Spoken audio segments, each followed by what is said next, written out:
최근 태국과 캄보디아 간의 무력 충돌.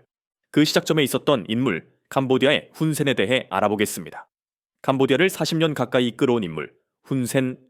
한때는 극빈한 시골 소년이었고, 이후에는 무장 반군, 외무장관, 총리, 그리고 오늘날엔 그 아들에게 권력을 넘긴 권력자의 아버지가 되었죠.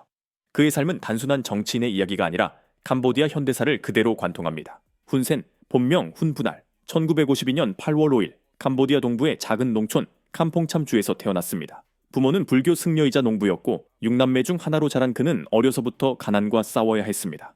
전기도 없고 수도도 없고 하루 3끼도 힘겨운 그 시절. 공부는 사치였고 현실은 생존이었죠. 학교는 다녔지만 교육 인프라는 턱없이 부족했고 결국 13세라는 어린 나이에 수도 프놈펜으로 향합니다. 생계를 위해 기술학교를 다니며 버텼지만 18살이 되던 1970년 훈센은 군에 자원 입대하면서 인생이 완전히 달라집니다. 이때는 바로 캄보디아가 혼란 속으로 빠져들던 시기였습니다.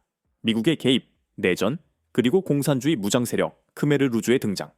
훈센은 크메르 루주에 가담해 전투 기술과 통신 기술을 익히며 젊은 나이에 중령까지 진급하게 됩니다. 하지만 그 조직은 곧 킬링필드로 대표되는 역사적 비극의 주범이 됩니다. 무고한 시민 수백만 명을 학살하고 지식인과 도시 주민을 강제 이주시킨 악몽의 시간. 이 참혹함을 목격한 훈센은 결국 조직의 등을 돌리고 1977년 베트남으로 망명합니다. 그리고 그곳에서 친베트남 캄보디아 저항 조직에 합류.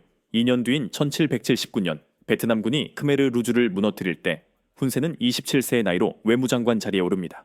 그리고 불과 6년 뒤 1985년 33세의 젊은 나이에 총리직에 오르게 되죠. 이후 훈센은 무려 38년 동안 권력을 놓지 않습니다.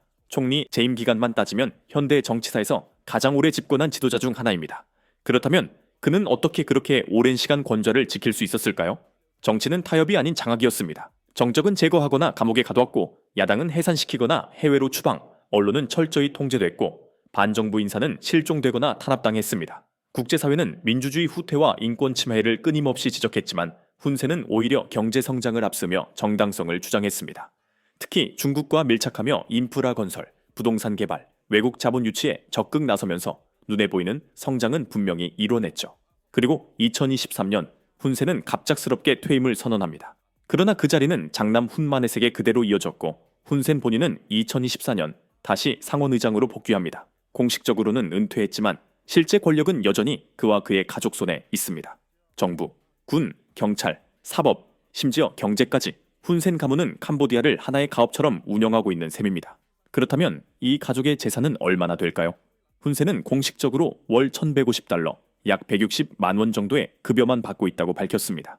하지만 그의 손목엔 수천만 원대의 리차드 밀 시계, 그의 자녀들은 런던, 파리, 싱가포르의 고급 부동산을 소유하고 있으며 국제 시민단체들은 훈센 일가의 자산은 최대 40억 달러, 약 5조 5천억 원으로 추정합니다.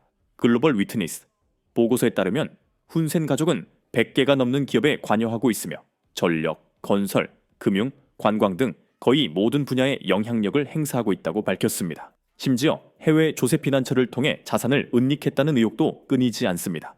가난한 농부의 아들에서 공산 반군, 그리고 세계 최장기 집권 총리, 그리고 오늘날에는 훈센 왕조라 불릴 정도로 나라 전체를 통제하는 권력자의 아버지로 훈센의 삶은 한 사람의 일대기가 아니라 권력이 어떻게 태어나고 자라고 절대화되는지를 보여주는 살아있는 역사입니다.